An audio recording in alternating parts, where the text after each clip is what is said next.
السلام علیکم موسیٰ ڈیجیٹل کے ناظرین، کیسے ہیں آپ لوگ؟ امید کرتی ہوں کہ سب لوگ خیریت کے ساتھ ہوں گے اور اپنا بہت زیادہ خیال رکھ رہے ہوں گے۔ آج ہماری ویڈیو کا بڑا ہی زبردست ایک یونیک موضوع ہے کہ بت پرستی سب سے پہلے دنیا میں کب شروع ہوئی، تو اس کے بارے میں جانیں گے۔ لیکن جس نے ابھی تک میرے چینل کو سبسکرائب نہیں کیا ہے، میرے چینل کو سبسکرائب کر لیں اور بیل آئیکن کو پریس کرنا نہ بھولیے گا۔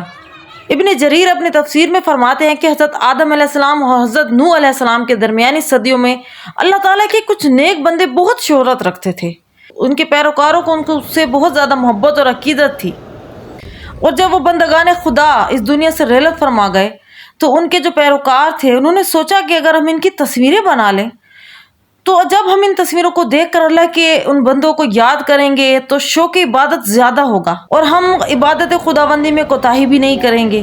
یہ سوچ کر انہوں نے تصویریں بنا لی، اور جب وہ لوگ جنہوں نے تصویریں بنائی تھی وہ وفات پا گئے، اس کے بارے میں معلومات ختم ہو گئیں، تو ابلیس نے اپنا کام کرنا شروع کر دیا۔ وہ چپکے سے بعد والوں کے پاس آیا اور انہوں نے بتایا کہ تمہارے اسلاف جو تھے، یعنی کہ جو تمہارے بڑے تھے، انہوں نے اس طرح سے ان لوگوں کی تصویریں بنا کے اپنے پاس رکھی، وہ ان کی عبادت کرتے تھے، اور اسی طرح سے جو ہے نا، اسی کے سبب اللہ تعالیٰ ان پر رحمت کی بارشیں فرماتا تھا۔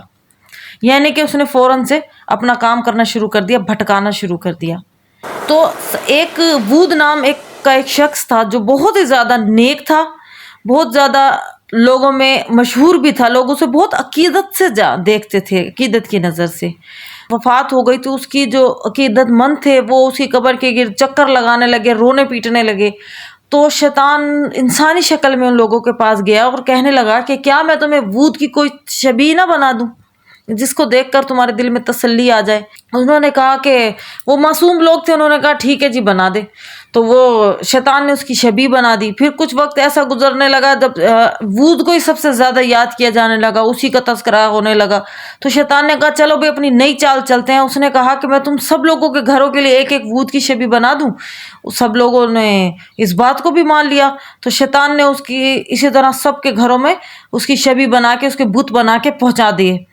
اسی طرح جو سب سے پہلا بت جس کو خدائی کا درجہ ملا وہ ایک صالح شخص وود کا بت تھا، جس کو لوگوں نے اس کے بعد اس کی عبادت کرنی شروع کر دی۔ اس کے بعد بہت سے اسی طرح لوگوں میں یہ رواج رائج ہو گیا کہ لوگ جو رحلت فرما جاتے ہیں نیک لوگ، ان کے اس طرح سے بت بنتے۔ جب جن لوگوں نے یہ بت بنائے تھے ان نیک لوگوں کی یاد میں صرف کہ ان کو دیکھ کے ہم عبادات کریں گے، جب وہ بھی فوت ہو گئے تو اس بارے میں معلومات ہی ختم ہونے شروع ہو گئیں، تو لوگوں کا عقیدہ ہی اکثر تبدیل ہو گیا، اور وہ ان بتوں کے ذریعے اللہ کی عبادت کی بجائے ڈائریکٹ ان بتوں کو ہی خدا سمجھنے لگے اور انہی کی عبادت کرنے لگے۔ تو یوں سب سے پہلا بت جو پوجا جانے لگا وہ بود کا بت تھا، جو کہ بذات خود ایک بہت ہی نیک اور صالح شخص تھا۔ یہیں سے بت پرستی کی ابتدا ہو گئی، اور پھر عرب میں جو بتوں کو پوجا جاتا تھا وہ یہی بت تھے۔ اسی طرح کی مفید معلومات کے لیے ہمارے ساتھ جڑے رہیے گا، اپنا خیال رکھیے گا۔ اللہ حافظ۔